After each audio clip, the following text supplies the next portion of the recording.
साथियों, MP assistant professor में प्रेमचंद रचित नशा कहानी लगा हुआ है।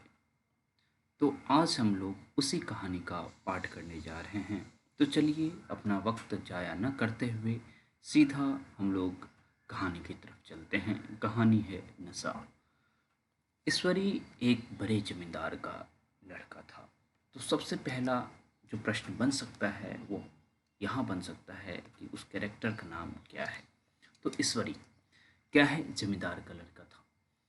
मैं एक गरीब का लड़का जिसके पास मेहनत मजदूरी के सिवा और कोई जायदाद न थी। हम दोनों में परस्पर बहसें होती थीं। मैं जमींदारी की बुराई करता, उन्हें हिंसक पशु और खून चूसने वाले जोंक और वृक्षों की चोटी पर फूलने वाला बंझा कहता। वह जमींदारों का पक्ष लेता, पर स्वभावतः उसका पहलू कुछ कमजोर होता था, क्योंकि उसके पास जमींदारों के अनुकूल कोई दलील न थी। वह कहता कि सभी मनुष्य बराबर नहीं होते, छोटे बड़े हमेशा रहते हैं और होते रहेंगे। लचर दलील थी। कुछ मानुष्य या नैतिक नियम से इस व्यवस्था का औचित्य सिद्ध करना कठिन था। मैं इस वाद विवाद की गर्मी गर्मी में अक्सर तेज हो जाता और लगने वाली बात कह जाता, लेकिन ईश्वरी हार कर भी मुस्कुराता रहता था। मैंने उसे कभी गर्म होते नहीं देखा। शायद इसका कारण यह था कि वह अपने पक्ष की कमजोरी को समझता था। नौकरों से वह सीधे मुंह बात नहीं करता था। अमीरों में जो एक बेदर्दी और उदारता होती है, इससे भी उसे प्रचुर भाग मिला था। नौकर ने बिस्तर लगाने में जरा भी देर की, दूध जरूरत से ज़्यादा गर्म या ठंडा हुआ, साइकिल अच्छी तरह साफ नहीं हुई तो वह आपे से बाहर हो जाता। सुस्ती या बदतमीजी उसे जरा भी बर्दाश्त न थी। पर दोस्तों से और विशेषकर मुझसे उसका व्यवहार सौहार्द और नम्रता से भरा हुआ होता था। शायद उसकी जगह मैं होता तो मुझ में भी वही कठोरताएं पैदा हो जाती जो उसमें थी, क्योंकि मेरा लोक प्रेम सिद्धांतों पर नहीं, निजी दशाओं पर टिका हुआ था। लेकिन वह मेरी जगह होकर भी शायद अमीर रहता, क्योंकि वह प्रकृति से ही विलासी और ऐश्वर्य प्रिय था। अब की आप लोग यहाँ देखते रहेंगे। हम्म, अब की दशहरे की छुट्टियों में मैंने निश्चय कर लिया कि घर न जाऊंगा। मेरे पास किराए के रुपए न थे, न घर वालों को तकलीफ देना चाहता था। मैं जानता हूँ वो मुझे जो कुछ देते हैं वो अपनी हैसियत से बहुत ज़्यादा है। उसके पास ही परीक्षा का ख्याल था। अभी बहुत तो कुछ पढ़ना है। बोर्डिंग हाउस में भूत की तरह अकेले पड़े रहने को भी जीना चाहता था। इसलिए जब ईश्वरी ने मुझसे अपने घर का न्योता दिया तो मैं बिना आग्रह के राजी हो गया। ईश्वरी के साथ परीक्षा की तैयारी खूब हो जाएगी। वह अमीर होकर भी मेहनती और जहीन है। उसके पास उसने इसके साथ कहा कि लेकिन एक बात का ख्याल रखना, वहाँ अगर जमींदारों की निंदा की तो मामला बिगड़ जाएगा और मेरे घर वालों को बुरा लगेगा। वह लोग तो असामियों पर इसी दावे से शासन करते हैं कि ईश्वर ने असामियों को उनकी सेवा के लिए पैदा किया है। असामी भी यही समझता है। अगर उसे सुझाव दिया जाए कि जमींदार और असामी में कोई मौलिक भेद नहीं है तो जमींदारी का पता ना लगे। मैंने कहा, क्या तुम समझते हो कि मैं वहां जाकर कुछ और हो जाऊंगा? हाँ, मैं तो यह समझता हूँ। तुम गलत समझते हो। ईश्वरी ने इसका कोई जवाब न दिया। कदाचित उसने इस मामले में को मेरे विवेक पर छोड़ दिया। बहुत अच्छा किया। अगर वह अपनी बात पर अड़ता तो मैं जिद पकड़ लेता। अब इस कहानी का दूसरा हिस्सा शुरू हो रहा है। अब देखिए कि ये कितने हिस्सों में बांटा गया है, वो भी प्रश्न पूछा जाएगा। तो जब तक कहानी खत्म होता है तब तक आप बने रहें तो आपको पता लगेगा कि ये कितने हिस्से में है। सेकंड क्लास तो क्या, मैंने कभी इंटर क्लास में भी सफ़र ना किया था। अब किस सेकंड क्लास में सफ़र का सौभाग्य प्राप्त हुआ। गाड़ी तो 9 बजे रात को आती थी, पर यात्रा के हर्ष में हम शाम को स्टेशन जा पहुँचे। कुछ देर इधर उधर सैर करने के बाद रिफ्रेशमेंट रूम में जाकर हम लोगों ने भोजन किया। मेरी वेशभूषा और रंग ढंग से पारखी खानसामों को यह पहचानने में देर न लगी कि मालिक कौन है और पिछला गु कौन। लेकिन न जाने क्यों मुझे उनकी गुस्ताखी बुरी लग रही थी। पैसे ईश्वरी को की जेब से गए। शायद मेरे पिता को जो वेतन मिलता है उससे ज़्यादा इन खानसामों को इनाम इकराम में मिल जाता हो। एक अठन्नी तो चलते समय ईश्वरी ही ने दे दी। फिर भी मैं उन सबों से उसी तत्परता और विनय की अपेक्षा करता था जिससे वे ईश्वरी की सेवा कर रहे थे। ईश्वरी के हुक्म पर सब के सब दौड़ते हैं। ये थोड़ा सा मिस्टेक। लेकिन मैं कोई चीज़ मांगता हूँ तो उतना उत्साह नहीं दिखाते। मुझे भोजन में कुछ स्वाद न मिला। यह भेद मेरे ध्यान को संपूर्ण रूप से अपनी ओर खींचे हुए था। गाड़ी आई, हम दोनों सवार हुए। खानसामों ने ईश्वरी को सलाम किया, मेरी ओर देखा भी नहीं। ईश्वरी ने कहा, कितने तमीज़दार हैं ये सब। हम एक नौकर हमारे हैं कि कोई काम करने का ढंग नहीं। मैंने खट्टे मन से कहा, इसी तरह अगर तुम अपने नौकरों को भी 8 आने रोज इनाम में दिया करो तो शायद इनसे ज़्यादा तमीदार हो जाएं। क्या तुम समझते हो ये सिर्फ केवल इनाम के लालच से आ, इतना अदब करते हैं? जी नहीं, कदापि नहीं। तमीज़ और अदब तो इनके रक्त में मिल गया है। गाड़ी चली। डाक थी। प्रयाग से चली तो प्रतापगढ़ जाकर रुकी। एक आदमी ने हमारा कमरा खोला। मैं तुरंत चिल्ला उठा, दूसरा दर्जा है, सेकंड क्लास है। उस मुसाफिर ने डब्बे के अंदर आकर मेरी ओर एक विचित्र उपेक्षा की दृष्टि से देखकर कहा, जी हाँ। सेवक इतना समझता है और बीच वाले बर्थ पर बैठ गया। मुझे कितनी लज्जा आई कह नहीं सकता। भोर होते होते हम लोग मुरादाबाद पहुँचे। एक चीज़ आप ख्याल रखिएगा कि गाड़ी कहाँ से शुरू हुई है और कहाँ तक जा रही है। तो देखिए, पढ़ाई लिखाई प्रयाग से चल रही है, आप देख रहे हैं। ठीक है, गाड़ी प्रयाग से चल रही है, तो इसको ध्यान रखिएगा आप लोग। तो हम लोग अब पहुंच गए थे मुरादाबाद। भोर होते होते हम लोग मुरादाबाद पहुंचे। स्टेशन पर कई आदमी हमारा स्वागत करने के लिए खड़े थे। 2 भद्र पुरुष थे, 5 बेगारा। बेगारों ने हमारा लगेज उठाया। देखिए, लगेज कब से प्रसिद्ध शब्द है। ठीक है, दोनों भद्र पुरुष पीछे पीछे चले। एक मुसलमान था, रियासत अली, और दूसरा ब्राह्मण था, राम हरख। देखिए, नौकरों में कुछ भेदभाव नहीं रखा गया। मुसलमान जिनका नाम रियासत अली है और दूसरा ब्राह्मण है राम हरख। ठीक है, तो इसको भी आप लोग नोट कर लेंगे कि नौकरों का नाम क्या था। ठीक है, तो एक रियासत अली थे और दूसरा राम हरख था। ओके, इसको आप लोग ख्याल रखेंगे। दोनों ने मेरी और अपरिचित नेत्रों से देखा, मानो कह रहे हो, तुम कौवे होकर हंस के साथ कैसे? ओके, ठीक है। रियासत अली ने ईश्वरी से पूछा। रियासत अली नौकर है। यह बाबू साहब क्या आपके साथ पढ़ते हैं? ईश्वरी ने जवाब दिया, हाँ, साथ पढ़ते भी हैं और साथ रहते भी हैं। यूं कहिए कि आप ही की बदौलत मैं इलाहाबाद पड़ा हुआ हूँ, नहीं कब का लखनऊ चला आता। अब कि मैं इन्हें घसीट लाया। इनके घर से कई तार आ चुके थे, मगर मैंने इनकारी जवाब दिलवा दिए। आखिरी तार तो अर्जेंट था, जिसकी फीस 4 आने प्रति शब्द है, पर यहाँ से भी उसका जवाब इनकारी ही गया। दोनों सज्जनों ने मेरी ओर चकित नेत्रों से देखा, आतंकित हो जाने की चेष्टा करते जान पड़े। रियासत अली ने अर्धशंका के स्वर में कहा, लेकिन आप बड़े सादे लिबास में रहते हैं। ईश्वरी ने शंका निवारण की, महात्मा गांधी के भक्त हैं। देखिए, कहीं न कहीं यहाँ प्रेमचंद पे गांधी जी का जो इम्पैक्ट है वो आप आराम से देख पा रहे होंगे।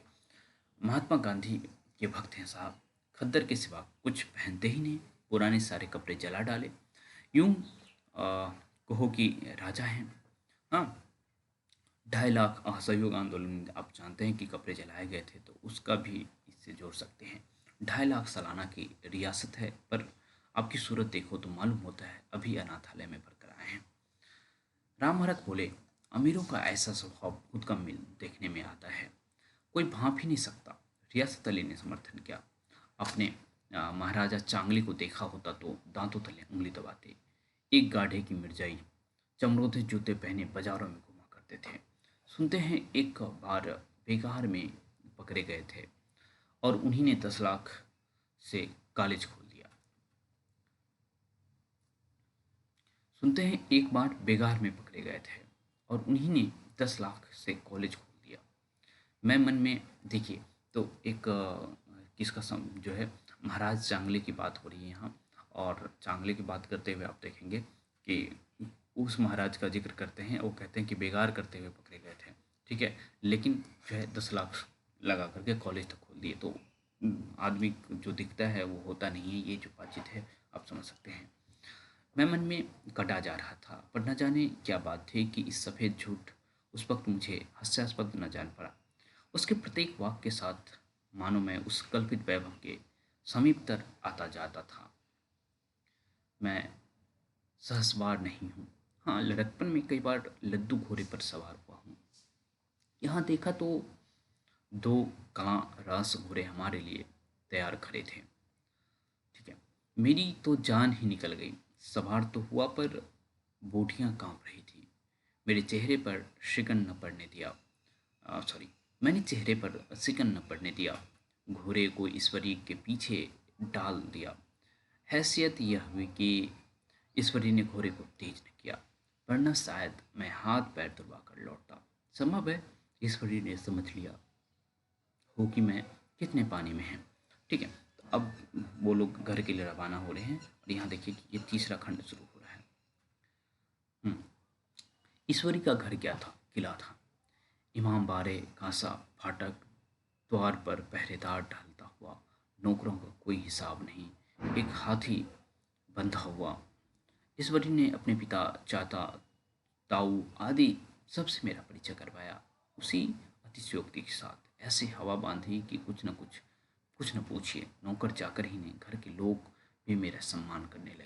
देहात के जमींदार, लाखों का मुनाफा, मगर पुलिस कांस्टेबल को अफसर समझने वाले कई माह से तो मुझे हुजूर हुजूर कहने लगे। जब जरा एकांत हुआ तो मैंने ईश्वरी से कहा, तुम बड़े शैतान हो यार, मेरी मिट्टी पलीत क्यों कर रहे हो? ईश्वरी ने दृढ़ मुस्कान के साथ कहा, इन गधों के सामने यही चाल जरूरी थी, वरना सीधे मुंह बोलते भी नहीं। जरा देर के बाद नाई हमारे पांव दबाने आया। कुंवर लोग स्टेशन से आए हैं, थक गए होंगे। देखिए, नाइयों का काम उस समय सिर्फ नखवाल काटना नहीं होता था। अब देख रहे हैं कि जो है पांव दबाने आया हुआ है नाई।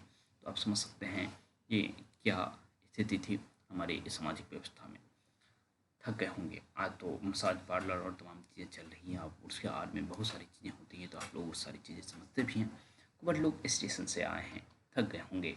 ईश्वरी ने मेरी ओर इशारा करके कहा, पहले कुंवर साहब के पाँव दबाओ।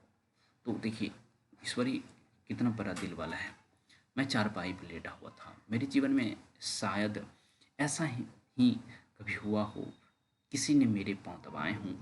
मैं इसे अमीरों के चोचले रईसों का गधापन और बड़े आदमियों की मट्ट मुर्दी और जाने जाने क्या कहकर ईश्वरी का परिहास किया करता। और आज मैं पैतरों का रईस बनने का स्वांग भर रहा था। इतने में 10 बज गए। पुरानी सभ्यता के लोग थे। नई रोशनी अभी केवल पहाड़ की चोटी तक पहुंच गई थी। अंदर से भोजन का बुलावा आया। हम स्नान करने चले। मैं हमेशा अपनी धोती खुद छाँट लिया करता हूँ, मगर यहाँ मैंने ईश्वरी की भांति अपनी धोती भी छोड़ दी। अपने हाथों अपनी धोती छाँटने शर्म आ रही थी। अंदर भोजन करने चले। हॉस्टल में जूते पहले मेज पर जा हॉस्टल में जूते पहले मेज पर जा डरते थे। यहाँ पाँव धोना आवश्यक था। यहाँ पहले की जगह आई थिंक पहने हैं, ठीक है। यहाँ पाँव धोना आवश्यक था। कहार पानी लिए खड़ा था। ईश्वरी ने पाँव बढ़ा दिए। कहार ने उसके पाँव धोए। अब देखिए, कहार का काम यहाँ क्या दिया गया है? पाँव धोने का काम। जिन कहार को हम लोगों ने देखते आया कि डोलियाँ उठाने का काम करते हैं, वहाँ इस कहार का देखिए पाँव धुलवाया जा रहा है। एक इंसान से दूसरे इंसान का पाँव धुलवाया जा रहा है। तो ये ऐसा नहीं कि प्रेमचंद इसको स्वीकार कर रहे हैं या जो व्यवस्था है, यथार्थ है, वो चीज़ बता रहे हैं। मैंने भी पाँव बढ़ा दिए, कहार ने मेरे पाँव भी धोए, मेरा वो विचार न जाने कहाँ चला गया। तो देखिए, एक चीज़ जो है कहा जाता है कि हम जब तब तक ही ईमानदार रहते हैं जब तक हमें मौका नहीं मिलता है। ये चीज़ यहाँ भी दिख रहा था। हाँ, अब देखिए चौथा हिस्सा शुरू हो रहा है। ओके, सोचा था वहाँ देहात में एकाग्र होकर खूब पढ़ेंगे, पर यहाँ सारा दिन सैर सपाटे में कट जाता था।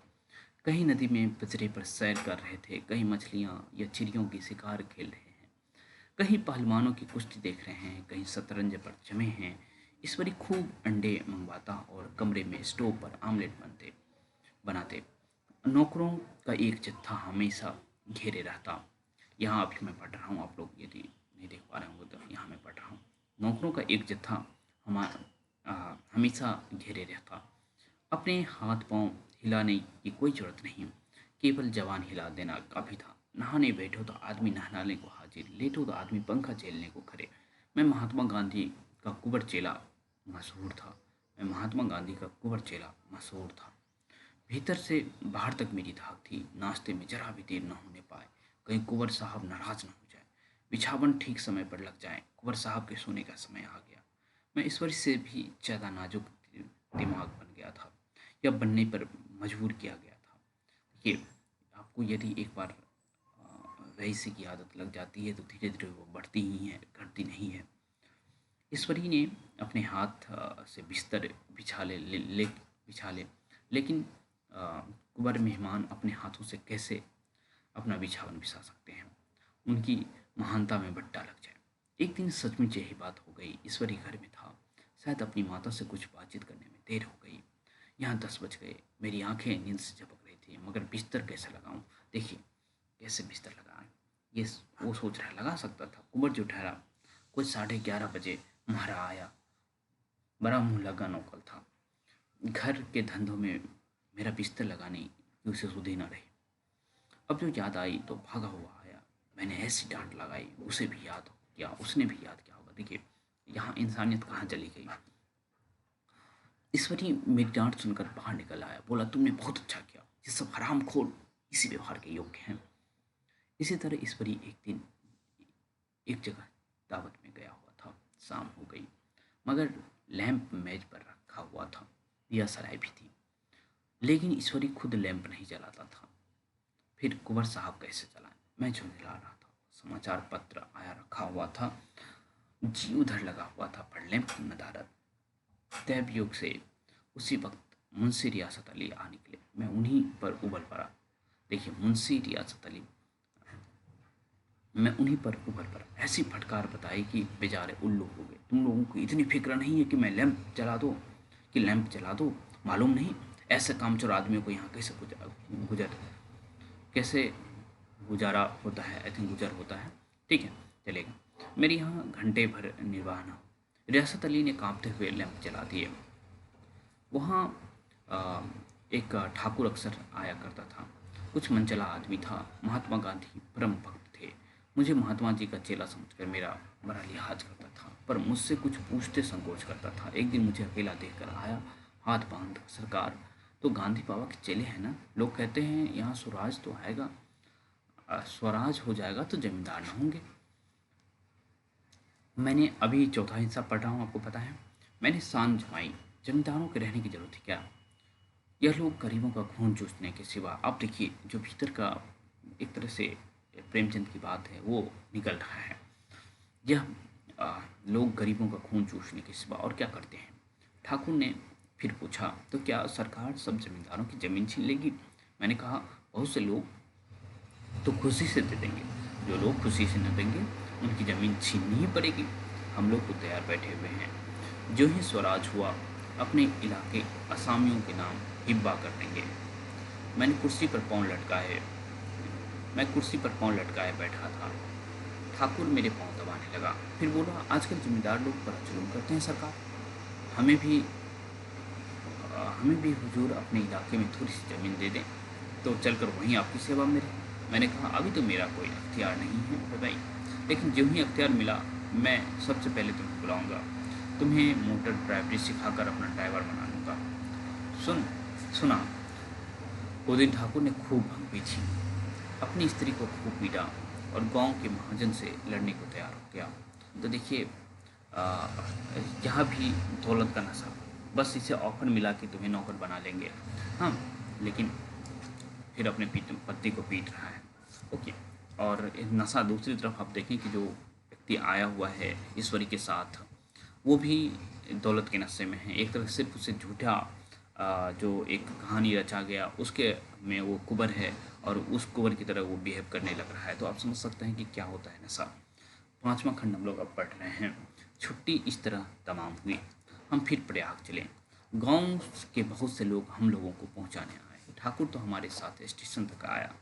मैंने भी अपना पार्ट खूब सफाई से खेला और अपनी कुबेरोचित विनय और देवत्व की मुहर हर एक हृदय पर लगा दी। बाहर से थोड़ी सी आवाज़ आ रही है, उसको आप लोग इग्नोर कर सकते हैं। जी तो चाहता था हर एक नौकर को अच्छा इनाम दूँ, लेकिन सामर्थ्य कहाँ थी। वापसी टिकट था।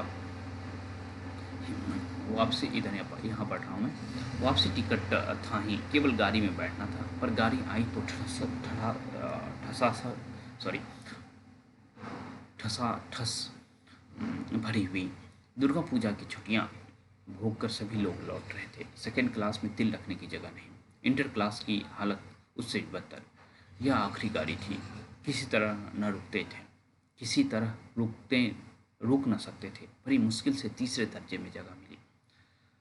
हमारे ऐश्वर्य ने वहाँ अपना रंग जमा लिया, मगर मुझे उसमें बैठना बुरा लग रहा था। आए थे आराम से लेटे लेटे, जा रहे हैं सिकुड़े सिकुड़े पे। पहले पहलू बदलने की भी जगह न थी। कई आदमी पढ़े लिखे भी थे। वे आपस में अंग्रेज राज की तारीफ करते जा रहे थे। एक वहां से बोले, ऐसा ऐसा न्याय तो किसी राज्य में नहीं देखा। छोटे बड़े सब बराबर। राजा भी किसी पर अन्याय करे तो अदालत उसके गर्दन दबा देती है। दूसरे सज्जन ने समर्थन किया, अरे साहब, आप खुद बादशाह पर दावा कर सकते हैं। अदालत में बादशाह की डिग्री हो जाती है। एक आदमी जिसकी पीठ पर बड़ा गट्ठर बंधा था, कलकत्ते जा रहा था। कहीं गठरी रखने की जगह न मिलती थी। पीठ पर बांधे हुए, इससे बेचैन होकर बार बार द्वार पर खड़ा हो जाता। मैं द्वार के पास बैठा हुआ था। उसका बार बार आकर मेरे मुंह को अपनी गठरी से रगड़ना मुझे बुरा लग रहा था। एक तो हवा यूं ही कम थी, दूसरे उस गंवार का आकर मेरे मुंह पर खड़ा हो जाना मानो मेरा गला दबाना था। मैं कुछ देर तक जब्त किए बैठा रहा। एकाएक मुझे क्रोध आया। मैंने उसको पकड़कर पीछे ढेल दिया और 2 तमाचे जोर जोर से लगाए। उसने आंख निकाल कर कहा, उसने आंख निकाल, थोड़ी बहुत टाइपिंग मिस्टेक है, उसको आप जो है इग्नोर कर सकते हैं। क्यों मारते हो बाबूजी? हमने भी किराया दिया है। मैंने उठकर 2-3 तमाचे और जड़ दिए। गाड़ी में तूफान आ गया। चारों ओर से मुझ पर बौछार पड़ने लगी। अगर इतने नाजुक मिजाज हो तो अव्वल दर्जे में क्यों नहीं बैठे? कोई बड़ा आदमी होगा तो अपना घर का होगा। मुझे इस तरह मारते तो दिखा देता। क्या कसूर किया था बेचारे ने? गाड़ी में सांस लेने की जगह नहीं, खिड़की पर चढ़ा, सांस लेने खड़ा हो गया तो उस पर इतना क्रोध। अमीर होकर क्या आदमी इतनी इंसानियत बिल्कुल खो देता? यह अंग्रेजी राज है जिसका आप बखान कर रहे हैं। यह भी अंग्रेजी राज है जिसका आप बखान कर रहे थे। एक ग्रामीण बोला, दरफ्तन माँ घुसन तो पावत नहीं, उस पर इतना मिजाज। दफ्तरन माँ घुसन तो पावत नहीं, उस पर इतना मिजाज। इस पर ही अंग्रेजी में कहा। यहाँ भी टाइपिंग मिस्टेक है। What is an idiot you are Veer. Veer तुम इतने कितने मूर्ख हो। और मेरा नशा कुछ उतरता हुआ मालूम हुआ। तो आप समझ सकते हैं इस तरह से ये कहानी खत्म हो गई। तो आप इस बात को ध्यान रखेंगे। जो है कहानी में 5 हिस्से थे। मेन कैरेक्टर ईश्वरी था, ठीक है। और उसके बाद ये लोग प्रयाग गए हुए थे, मध्य प्रयाग में पढ़ाई कर रहे थे, ठीक है। और फिर जो है गर्मी छुट्टियों और तमाम चीज़ें आपने देखा ही। हाँ, मर्म को आप समझ गए होंगे, ठीक है। जब प्रेमचंद का जन्म कब हुआ, कहाँ हुआ, कितनी कहानियाँ लिखे, ये सब आप लोग अपने से देख सकते हैं। तो इस तरह से हम लोग कहानी खत्म कर दी।